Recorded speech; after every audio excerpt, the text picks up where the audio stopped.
You're watching MMA Oddsbreaker. I'm Frank Trigg. That is Mike Pierce. This week, the very vocal Mike Pierce.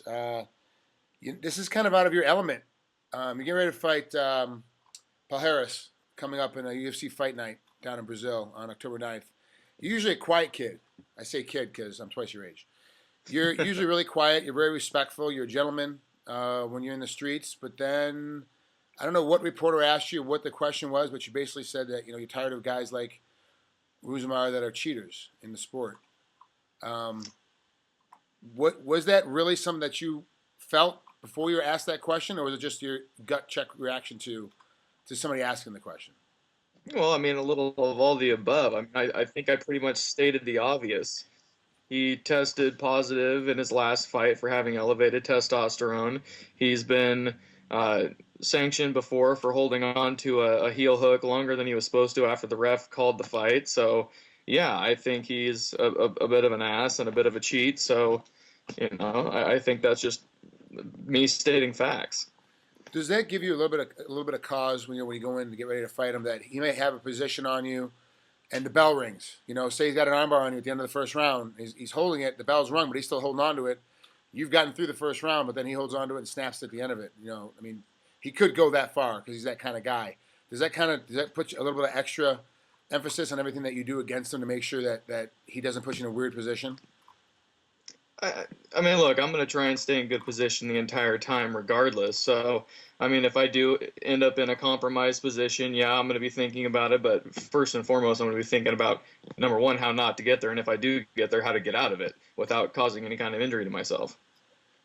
Rousimar, especially since you've been talking about him, he's looking at tape of you. He knows what you're going to do. He knows how you train. He knows what goes on. What do you think he's going to try to do to you when he walks into that cage?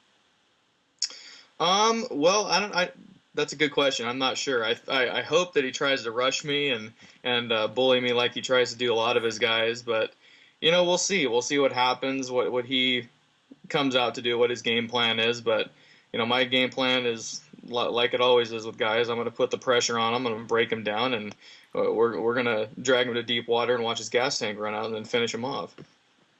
For most of your ability, you're 17-5. Most of your career, you've been known more of a big, strong wrestler, kind of grappling kind of style, with a great cardio tank. And then, a little bit later, especially this last fight against David Mitchell, you really showed it. But your hands have been getting incredibly better over the last 5 or 6 fights.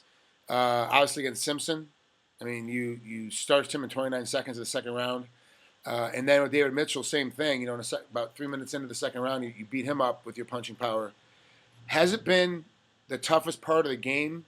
Because for me, it looks like when I'm watching your fights, that your punching is the toughest part of you to kind of get as part of your style, to really learn where the ends of your punches are and where to turn your hips and rotate your shoulders. And it seems like everything else kind of comes very natural to you and very easy to you. Is that true? Or is it just an observation that's miscued? Well, I mean, the whole stand-up game as a whole is something I've always been working on. It's always been a work in progress. I mean, I have a long wrestling background. I started wrestling when I was 12. So when push comes to shove, people usually gravitate to their instincts, to the things that they've trained their whole life. And for me, that's always been wrestling. But, as my career has kind of progressed and gone on, I've been really enjoying the parts where you kind of break off from that and take risks or calculated risks up against the cage or out in the open and kind of mix it up with guys and then, lay some leather on them. And I know that I have good punching power. I have a great Thai coach and a great boxing coach that have really been helping me a lot. And my goal has always been to get my striking game on par with my wrestling game. And, I think I'm getting close to that, and it's been fun. And like you said, the last few fights, kind of showcasing a little bit of that.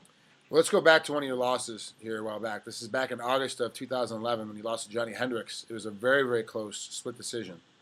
He's getting ready to fight GSP. My pick is he's going to beat GSP. If that happens, how close do you think you are to all of a sudden being in the title hunt with a victory against Rousimar? All of a sudden that puts you right back on the top end. Do you think you're 1 fight away, 2 fights away?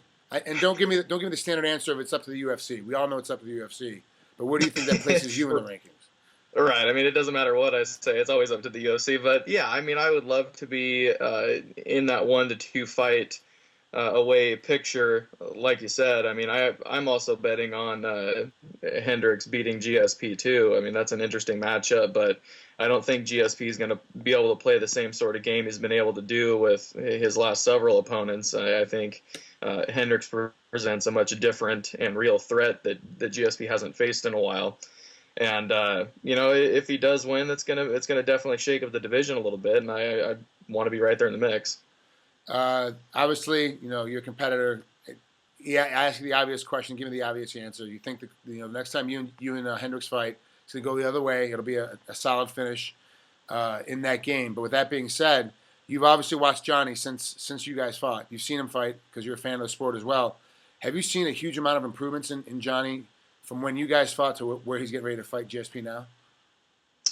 Um, Not a significant amount, I don't think. I mean, his fight against Campman and Fitch were so quick, you can't really can't really gauge how much he's improved in those fights and stuff. But I think he's still pretty much the same fighter. He's got a lot of explosiveness. He's got a lot of power. If you're caught sleeping, he'll make you pay for it, and he's got a great wrestling game. So, I don't know how much he's really progressed since our fight. I know he's probably gotten better, like we all have, but I don't think it's unreasonable to say he hasn't progressed far enough to fight me and beat me the next time around if that happens. All right, last question before I let you out of here, Mike. What's the one thing besides interviews that you hate leading up to fights? What's the one part of the fight train camp or the fight week that you just can't stand, you want to get away from? Well, I think that's an obvious answer, and that's the weight cut. No one likes cutting weight. Now, I've talked to a couple of guys lately, and they're like, yeah, they're saying like it's the constant always having the same meal every day for 2 weeks before the fight. I'm like, not the weight cut, not that final day of cutting. They're like, no, this is kind of part of the game. Like a lot of guys now really don't mind the weight cut as much because they haven't been doing it since they're 12. They've been doing it since they're 24 and they're only 26. They haven't had time for what they got to put into them. I've been doing it a long time. It's never any fun. It doesn't matter if you only have a few pounds to go or 10, 12, whatever it may be. It's still annoying, but it is, like you said, part of the game, and you got to deal with it and tough up. But it's never one of those things where you go and go, man, you know what? I'm really looking forward to the weight cut. Nobody says that. No, you're right. You're right. Point well taken.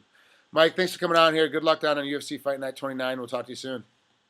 All right, thank you.